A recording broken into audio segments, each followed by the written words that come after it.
وإذا مرضت فهو يشفين।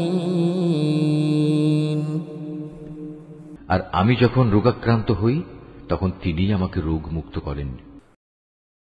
Homeo ওষুধকে খাওয়া যাবে। Homeo ওষুধ খেতে আমাদের মধ্যে কোনো অসুবিধা নেই, যতক্ষণ না জানা যায় যে এই ওষুধটা আসলে কমপ্লিটলি অ্যালকোহল দিয়ে তৈরি। এটা বলা হয় যেখানে স্পিরিট দেওয়া হয়, কিন্তু এই স্পিরিটটা তো ওই মুস্কেন না, এক।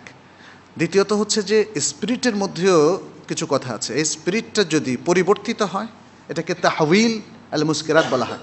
তাহউইল, এটাকে জাল দেওয়ার কারণে হোক বা নানা দ্রবণের সাথে মিক্স করার কারণে হোক, যদি সে তার স্বকীয়তা হারায়, তাহলে এটা ওষুধে ব্যবহার করা কিংবা এমনিও ব্যবহার করা এটা নিষিদ্ধ নয়।